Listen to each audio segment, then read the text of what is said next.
Hey guys, Jake Carlson here, host of the Modern Leadership Podcast. Are you ready to focus on amplifying your leadership superpowers? Let's go! Hello, my friends and fellow elite achievers. Welcome to the Modern Leadership Podcast.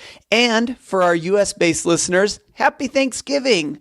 I hope no matter where you are, you take a few minutes today to consider the awesomeness of life. Be thankful for the great things that have happened for you, the lessons you have learned through the not so great, but, and maybe more importantly, recognize the even better things are waiting for you now and in the future.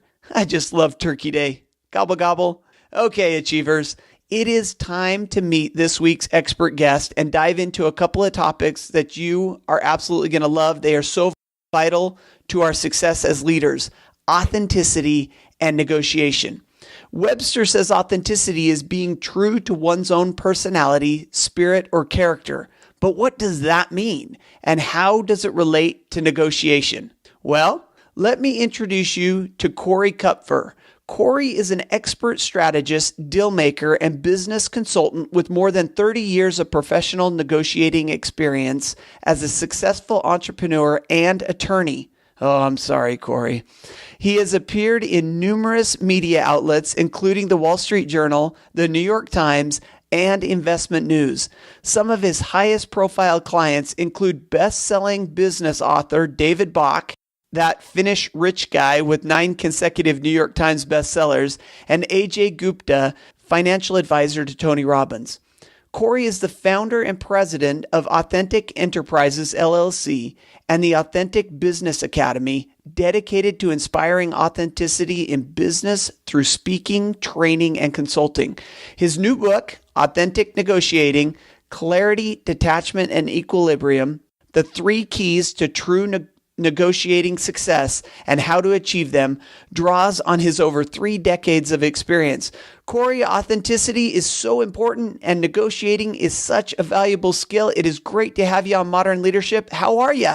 Jake, I'm great, and it's phenomenal to be here with you and your audience, and I'm excited to talk about authenticity and negotiating. Well, and it is going to be 2 topics that I love and want to dive into. But before we do, as our listeners tune in today, it is Thanksgiving here in the United States. Do you have any family traditions, or how are you celebrating the holiday? Well, it's really interesting how that's evolved in my family, because when I was younger, nobody liked turkey a lot. So we would get together as a family, but we would order in Chinese food, which is very not the typical American tradition. And then when I went away to college, I started having these Thanksgiving dinners with my college buddies, like on the Thursday night before we would, or the Wednesday night before we would go home for Thanksgiving. And I really, sort of got into the turkey and the stuffing, and then I sort of made a demand to my family that we should go more traditional, and we did for a while there. So it was an interesting evolution from Chinese food to back to turkey in my family. And I really chuckle about this because a number of years ago, we were out on Christmas Eve in downtown San Jose. We couldn't find anywhere to eat, and we happened upon a Chinese restaurant. We went in and we had great Chinese food. And since then, our family tradition on Christmas Eve is to order Chinese food and eat it in celebration of what's coming up in the future. So absolutely fun to have this conversation with you. But we and the listeners of this podcast are business-minded, business-focused, and they want to listen to your expertise on authenticity and negotiating. So let me ask you this. How do you define negotiation?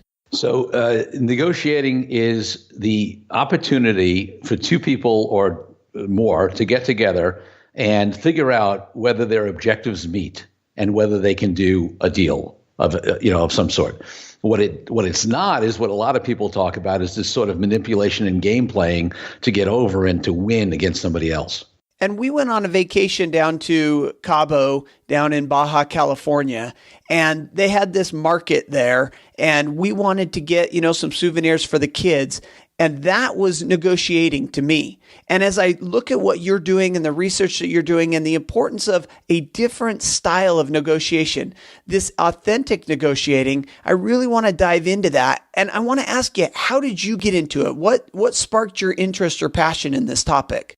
Yeah, so it's interesting. It's been a journey like anything else. I tell a story in the first chapter of the book, which I won't tell in detail here, but it really was when I was a young attorney. In fact, I was a law student working at a New York City law firm, and there was this big leverage buyout deal, $450 million. It was, I'd never seen anything like that. And the bottom line is everybody was all stressed and going crazy, and the deal was about to fall apart. But there was one guy who was the senior partner at the law firm I was working at who was just the calm in the eye of the storm.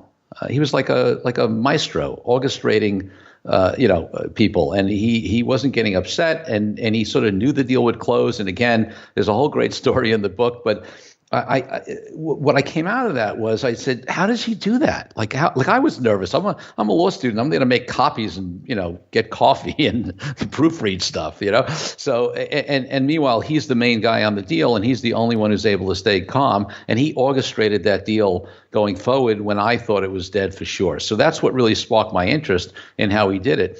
The problem with him, though, that he was an unconscious competent, meaning that he did it, but he didn't know how he did it, and he wasn't the kind of guy who sort of trained people. You just sort of watched him. That's how you learned.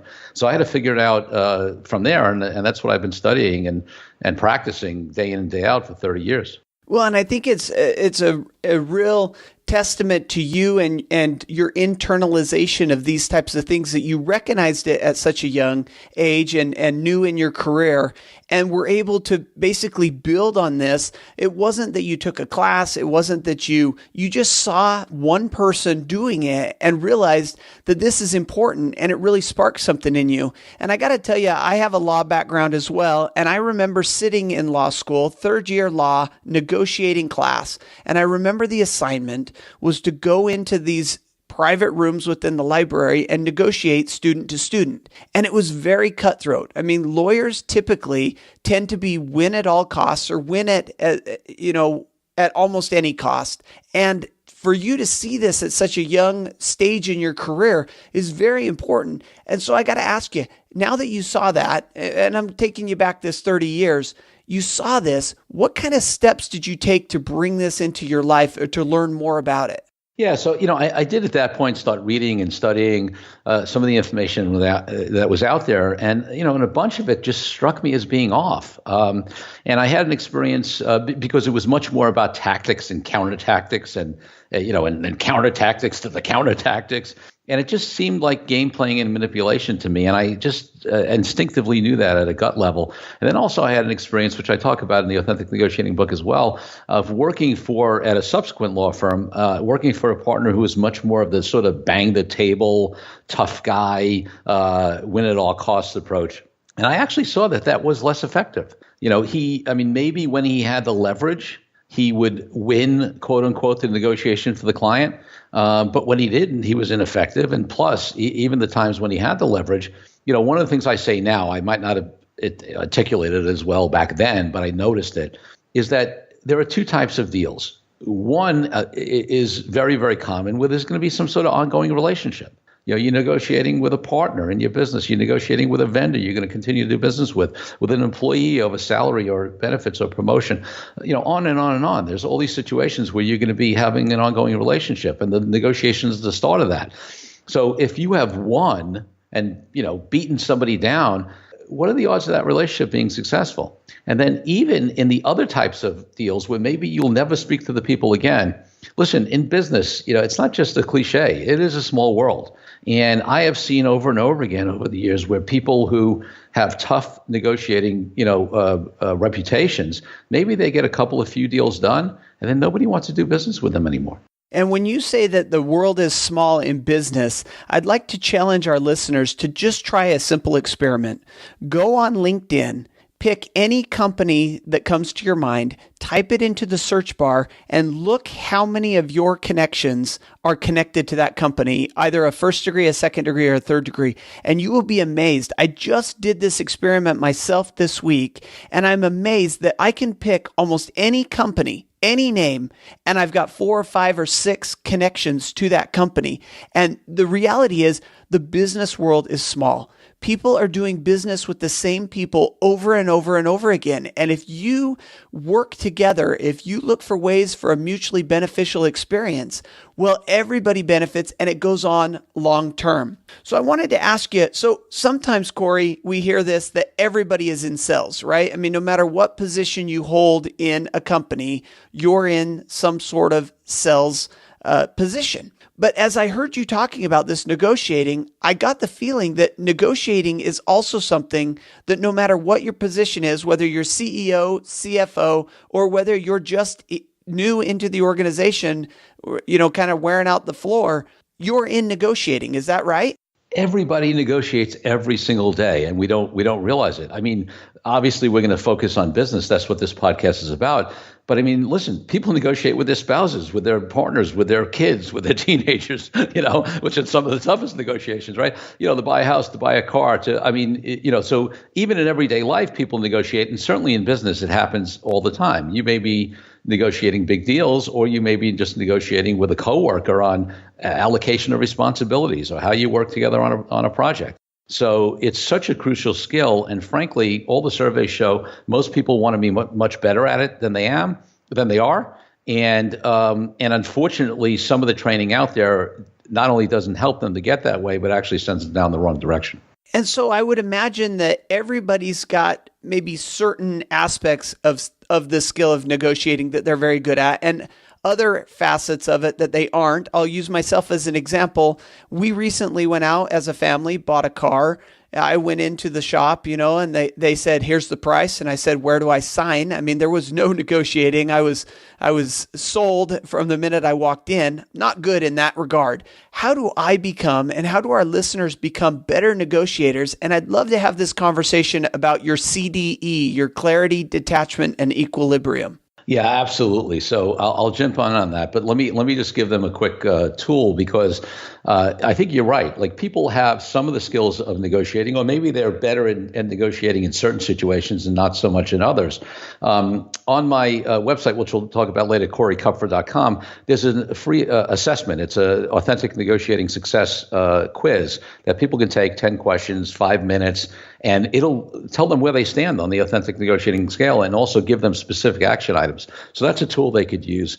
But in terms of CDE, that's my core framework. And it's not just the subtitle of the book. It's really what everything is based upon. And the C stands for clarity. Clarity. So I'm amazed at how many people go into, multi-million-dollar deals or other super important negotiations, and they don't have total clarity on exactly what works for them and what doesn't, what's acceptable and what's not. Their objectives clearly defined. And the problem is that, one, it's impossible to design a successful negotiating approach and strategy if you're not clear on exactly what will work for you and what won't. And number two, it's easy to get thrown off down the line. So I have this test I do with people that's I call true bottom line. And what it is it's literally not a penny less. If my client says, hey, I want to sell my company for $5 million, okay, that's what you'd like to get, what's your bottom line? And they say $4 million. I test them and I say, okay, let's assume every other aspect of the deal, every single other term that you care about, you've gotten exactly what you want. But the price, instead of being $4 million, is $3,999,999.99. You take the deal. And usually their reaction is yes, of course, it's crazy, Corey, it's only a penny. But what about a penny less than that, a penny less than that, a penny less than that, a penny less than that? You can end up at zero. And while it's easy to illustrate with money, it's true for every other term of the deal. So I'm talking about getting that level of clarity, not a penny less than, not a day more than in terms of your consulting, agreement time, not a day later than in terms of delivery of the goods. That level of clarity, that's the first piece of work that you need to do. That's the C. And do you think that as you look at clarity, it's important not just to look at, as we talked about earlier in the podcast, not just the result of this deal, but your long-term, getting clarity on what you want that relationship and your reputation to be in the long run as well, and knowing that giving up a penny today could be worth many, many more pennies in the future, but being clear not just on today's outcome, but on your future outcome and your reputation as well? No question. And that's one of the reasons why I say it should never be the goal of a negotiation to win the negotiation. The goal should be to achieve your objectives upon which you've gotten clear. And part of those objectives obviously should take into account the longer term and the ongoing relationship, because that's what you're negotiating, for. And so our next letter in this is the D for detachment. And I think this was the question that I had, and this might be the place where we answer it. And that is, what happens when we sit down with a negotiating partner, someone across the table from us, that isn't authentic or doesn't hold to the same values as us? Let's talk about detachment, and then you can answer my question, see if it actually relates. Absolutely. No, I think it definitely does relate. I mean, there's two things. The detachment's going to be huge on this. And then, by the way, there is also a chapter in the book that specifically talks about how to deal with inauthentic negotiating tactics. And I'm actually going to be doing some more content on that as well, because just because we're authentic doesn't mean people on the other side of the table are, right? But detachment is the next core principle. So once you've gotten clear on your objectives, you really know what you want, what you don't want. The next thing is to be able to be detached to the outcome. So what does that mean? That means if you and I, Jake, are negotiating a deal, I should have a preference we get it done. Why would I be talking to you? Why would I be spending the time if I didn't have a preference? But ultimately, I need to be equally okay if we do a deal at this time or we don't, right? If we can meet my objectives and you yours, right, then we do a deal. If we can't, we don't, right? And I'm detached to the outcome. I want to make a distinction between that and what a lot of people talk in negotiations. Oh, you got to know when to walk away. You got to be willing to walk away. And they're right, but the problem is a lot of when they talk about that, they don't talk about the internal state, the relationship to walking away.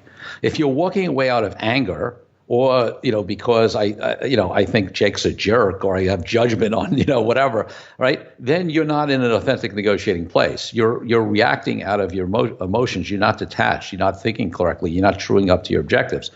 But if I walk away, not from some place of ego or anger or upset, but I walk away because I recognize that in this moment, your objectives and my objectives don't meet. Doesn't make you a bad guy, right? I thank you for your time in the negotiation. Maybe we'll do something later. Maybe we won't. Maybe we're meant to work together. Maybe we're not. Maybe some other deal will come along for me. Maybe it won't. Maybe it's not time for me to do a deal, right? I need to get into that internal place of trust and know that I need to be detached. And one way to, that helps people remember that is, a saying that we in deal making talk about all the time that people should take to heart. And that is that the only thing worse than not getting a deal done is doing a bad deal. Yeah, I love that. The only thing worse than not getting a deal done is a bad deal. And I wanted to ask you about this because statistically, I think a lot of business leaders, a lot of people that are in these more high stakes business negotiations have a sporting background. Statistically, a lot of kids that grow up playing athletics take that experience and take the competitiveness that they have and take it into the business world. And so you look and you say, all these kids and young people are growing up in this society of competitiveness to go after the win. And then they come into the business world and they've been encouraged throughout their whole lives to win and to celebrate victories and celebrate wins. And I'm talking about this internal desire. So I have an internal drive and desire to win. And how do I detach myself from that internal, I want to win, and make it more, I want to do a good deal? Yeah, and it's such a great question because it's so ingrained in us, right? And listen, I'm a competitive guy in terms of if I get on playing a sport of any type or whatever, I'm playing to win, right? But for me that comes from just improving myself, being at my best at all times, all that kind of stuff. And I think if we look at what drives us to win, I think we can start making some distinctions, right? If we're driven to win because it's all based upon our ego because we want to look good in front of someone else or because we care about what other people think, that's when we go in the wrong direction, right? If we want to be successful because we're interested in having some sort of higher purpose, whether it's our own personal growth or taking care of our family or being able to impact positively other people, right? That's where that drive, and I would distinguish it from competitiveness, certainly from competitiveness with others. I think you can have the drive, right? I'm very driven. I am, I'm creating new businesses. I want to impact and serve more people. I continue to build my team. I'm very driven, but I don't look at myself as operating on the competitive plane. Wallace Wattles, who wrote a book called The Science Getting Rich in 1909, which is in the public domain, by the way. People can actually download it right from my website. I'm a big fan of it. He talks about the opportunity to operate not on the competitive plane, but on the creative plane. And when we operate on the creative plane, that's actually when we do our best. That's actually when we are most successful. And that's actually when we serve the most people. And you brought up a couple of things that I want to make sure that we reiterate for the listeners to grab hold of. And that is, there is a difference between drive and competitiveness. And this drive, there's nothing wrong with wanting to go out and get the best deal. There's nothing wrong with being aggressive in that you want to grow your business, you want to grow your opportunities, to go out there and do what you need to do to be successful. That's not what we're talking about. We're talking about this competition that is taking the other person down or at the expense of the other person and not creating a win-win or not creating what we would term a good deal. The second thing that you brought up, and that was right there at the very, very end, was this competition versus, what did you call it? Collaboration? The creative plane, to operate on the creative plane. Creative plane. I love that we look for different types of solutions. We think outside the box. We work together to reach mutual goals instead of trying to reach our goal at the expense of the other person. So that is a great discussion. I really love that, Corey. Now let's take a look at the E, which is equilibrium, and how that relates to becoming a great negotiator. Yeah. So let's assume you've done your clarity work. You're clear on your objectives. You go into the negotiations from a place of detachment, trusting that if it's right, it'll happen, and if not, it won't. And then what often happens, even if you do that, you get into the heat of that negotiation, right? Whether it's a really important deal for you, so you really want it, or you're nervous, or the other side uses tactics. Classic example, you go in and you've been working 25 years to build up your company, and you think it's worth $5 million, and they tell you that your technology is outdated and your branding is outdated, and they need to invest all this money, and it's only worth $3 million, right? So do you get upset about that? Do you get thrown off? Do you get thrown off because your scarcity comes up, your ego comes up, your fear comes up, or your reaction to someone else comes up?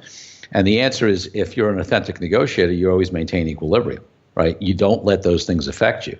Now, I'm not talking about being a robot, right? It's only business. I don't even feel anything. You want to get in touch with your feelings, but you don't let them control you. And if you feel like an emotion's coming up that's going to throw you off, you use whatever you use in life to get yourself recentered, whether that's deep breathing, whether you take a break and you meditate, you go for a run in advance of the the negotiation to get you clear, you bounce things off a friend, whatever it is. There's also a tool that I teach in the book called CPR, Context, Purpose, and Results, which gets you recentered. But however you do it, if you are getting thrown off your equilibrium in a negotiation, you're going to end up either blowing the deal or doing a bad deal. So the key is that to maintain that equilibrium, be able to listen, be able to make sure you're true enough to your objectives, take a breath, take a break, whatever you need to do, and not get thrown off. And as I listen to you, Corey, I see that these letters, the C, D, E, are in the right order. So you're not going to have equilibrium unless you have clarity on what you're doing and you've reached that state of detachment. If you have those, then you're ready for the next step, which is equilibrium. You can't have equilibrium without the other two. Is that a correct assessment? I think that's absolutely right. I mean, listen, you don't know what to be detached from if you haven't gotten clear. And then, if you don't start out from a place of detachment, you have no shot at maintaining equilibrium. Well, that's terrific. Okay, last question that I want to ask you about this negotiation before we talk just a bit about authenticity, and that is, how do we negotiate when we have no leverage? Yeah, so I love when people ask that question, and it's often framed exactly that way. And so my first assertion is that there's never, ever a situation where somebody has no leverage. Now, you may have very little leverage, but here's the thing. Let's say I give an example sometimes in my talks where, you are a startup software developer and you have the opportunity to pitch Google, right? You can, whatever example you want to use, but let's, something that's this huge opportunity and you perceive you have no leverage. Well, the bottom line is the fact that Google is talking to you means you have some leverage. There's a million people out there that are not even, who are not even at the table. So the minute you get to the table, you have some leverage. Now, it may be low leverage, but you have some. But I think that's an important psychological shift that you need to start with, is never come from the place that you have no leverage, because you wouldn't be there if you didn't. Then after that, I go back to the CDE process, because here's the thing. Even in my example where you're the startup software developer negotiating with Google, there is a deal that won't work for you with Google. If they say, hey, you're going to work for 5 years for free, or for $1, and then we're going to own all of your intellectual property, you're going to turn Google down, right? So when you go through the CDE process, it actually gives you better negotiating leverage because you know what's acceptable and what's not acceptable to you. And you also, by going through that internal preparation, I want to stress people focus on the external prep. If you do that internal prep, you're also going to enter that negotiation in a much more confident, calmer place. And that makes a difference in the negotiation as well, because if you come across as confident, if you come across as clear, if you know what's acceptable or not, you actually become more attractive to somebody on the other side who may have the higher leverage. And Corey, I got to tell you, I think there are light bulbs going off over people's head across the world right now as they listen to that, because it is huge. There is no such thing as no leverage. There may be little leverage, but there is no such thing as little or as no leverage. And so that is a great light bulb moment for us to take home from this interview today. Now, before we move on to anything else, I got to ask you about authenticity. A lot of what you're doing has the term authenticity in it. It's so vital. It's so important. Can you give us a little background of where that comes from and why that's so important? Yeah. So for me, authenticity is really about, you gave the definition from the dictionary at the start. And I think that was actually really right on, because it talked about sort of alignment, right, with your inner truth. It didn't say it exactly that way, but that's effectively what it was saying. And for me, that's what authenticity is about. Some people confuse authenticity with transparency, and they think anybody who speaks their mind, no matter what they say, is authentic. For me, that's not authenticity, because if you're speaking your mind from a place of ego, or from a place of, wanting to be seen or known, or just being, causing controversy, that's not authentic. That comes from some place that's not true to who we are as human beings. Because I don't believe fundamentally as human beings we are our egos, we are our insecurities, we are our fears. At a core level, if we do the internal work, okay, we have a connection to truth that I believe is not only within us, but there's a universal truth among humanity. And I'm not talking about, some people may relate to that from a spiritual, religious point of view. I'm just talking about, and it could be seen from that point of view. But even if that's not where you come from, I believe there's an interconnectivity of humanity. And I've had the blessing of traveling a lot of places in the world, and including being in villages in Ghana and Uganda and India. And what I find is that fundamentally, almost everybody in the world wants the same things, right? We want to have a better life. We want to provide for our kids. We want to educate them if we have that opportunity. And the fundamental human values, when you strip away all of the advertising and the politics and the and the ego and whatever, are at such a core. So I believe when we get to authenticity, we have an ability to connect with other people, which obviously makes a difference in negotiating, but it also makes a difference in other even bigger things in the world. And I couldn't agree more, Corey. I think this is an absolutely fascinating topic, which I think could be a standalone podcast on its own. Maybe we'll have to have you back and talk just specifically authenticity, because what you just unpacked right there as being different from transparency, and how that you can see it all over the world in different circumstances, is so important for us to understand. But alas, at this time, some of our listeners need to get into work, and they're holding on just to hear the last bit of this podcast. They want to learn a little bit from you, add a little personality to this business conversation in a section I call Learning from Leaders, where we ask you just 5 or 6 quick questions about what you're reading and watching. Does that sound like a plan? Sure. I'd love to. One, I'd love to be back if you'll have me to talk about authenticity, and I'm looking forward to the 5 questions. Oh, wonderful. Well, how about this? The current book on your Kindle or bedside table? The Birth of a Brand by Brian Smith, who's the founder of UGG, which is apparently a $1.4 billion company. I had no idea. Is this the boot company? Yeah. I met him at an event recently. It was great. And what do you think of the book? A recommend? Actually, I literally, it's on my bedside stand. I'm about to crack it open. All right. Well, when we have you back, we'll have to get your assessment of it and see if we should read it. How about the best movie ever made? For me, it's Shawshank Redemption. I've loved that movie since I saw it in the theaters, which almost nobody did. I got to tell you, Corey, that is probably the 5th or 6th time that Shawshank has come up as a number 1 movie. It's amazing how many business lessons and how many business leaders love that movie. And I'm one of them. I agree as well. How about your leadership superpower? Yeah, it's interesting. I used to say confidence, but now it's authenticity, which may not be surprising.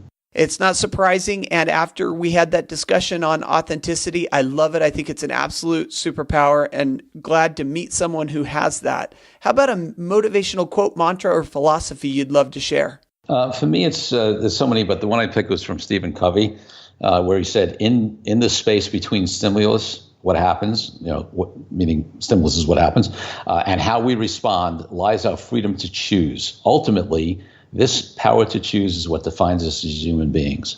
That for me is huge because we can't control what happens to us, but we can always control our reaction to it. Wow, that's huge. I love that quote. And I think if you go back and listen to this episode, you will see everything that Corey talked about it ties right in with that mantra. So I love it. And last question, how about the best business book ever written? I'll go back to what I said earlier. I super recommend Wallace Wattles' The Science of Getting Rich from 1909. It's a free download. You can get it on my website. Wonderful. And we're going to link it up to your website so that our listeners can go and get that, because that sounds like something interesting that we'd like to jump into. Corey, we can't thank you enough for your time with us today. Before we let you go, do you have any last bit of advice? And then how can we find out more about you? And of course, go and take that authentic negotiating assessment. Great. Thank you. Yeah. So listen, my last piece of advice is really to do the internal work. It's a lot of what we've been talking about. I spent a lot of time in the entrepreneurial community. I'm active in Entrepreneurs Organization. I was president of the New York chapter for 2 years. I'm in this world of business people, owners, entrepreneurs, executives. And we always want like this tip or takeaway, right? We want to know things we can implement. But what we often skimp on is that tough internal work, because as entrepreneurs and business people, what really makes a difference in our success is our own personal growth and internal work. So I would encourage people really to do that. That's my mantra. And then in terms of reaching me, the best centralized place is CoreyKupfer.com, CoreyKupfer.com. There are links in there where they can get to my law firm website. There's that assessment. There's a lot of blogs and other podcasts and things like that. So a lot of materials. I hope they enjoy it. Oh, terrific. We are going to link that up on the show notes, so it'll be one easy stop for them to go and visit you. And I highly encourage the listeners to go and learn more about their negotiation style and where they're leading from as far as negotiating and authenticity. Corey, you are awesome. This was a great interview. I love the stuff that you're teaching. I think it's so applicable. Thank you for spending time with us, and we hope to have you back on another episode. Thanks, Jake. God bless.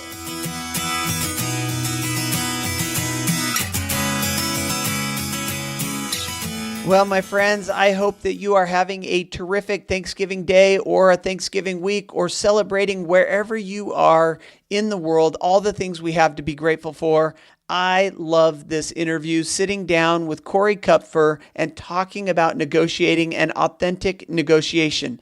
Corey has a background in law. I mean, he still works. He's still a lawyer, and lawyers are notorious for having these difficult negotiating, being just fierce negotiators, take and win at all costs. But you could tell just from sitting down and talking to him that not all lawyers are that way.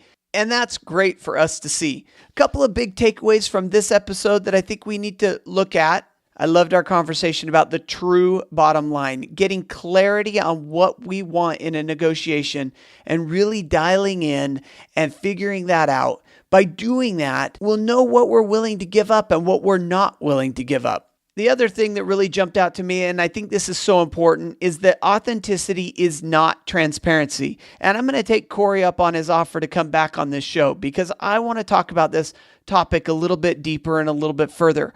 Authenticity is not transparency. Authenticity is more. It's different. Transparency is just basically what's on the inside goes on the outside, right? That's transparency. Authenticity is not that, but it is coming from a space of being true to your personality, to your values, and to your ethics. And I think that is so vitally important. I highly recommend that you head on over to Corey Kupfer's website and take that negotiating assessment. I think it's very valuable to know what type of leader, what type of negotiator you are.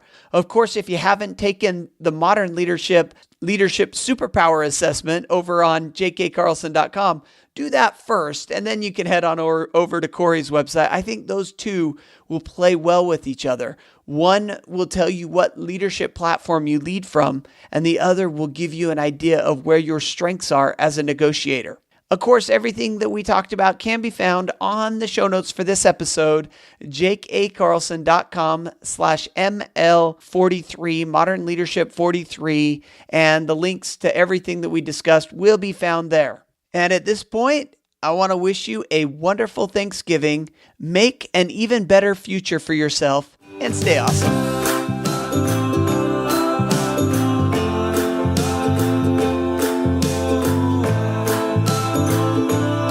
Thanks for listening to the Modern Leadership Podcast. You can find me on Facebook at Speaker Jake, on Twitter at Jake A. Carlson, and of course the website, jakeacarlson.com. See you there.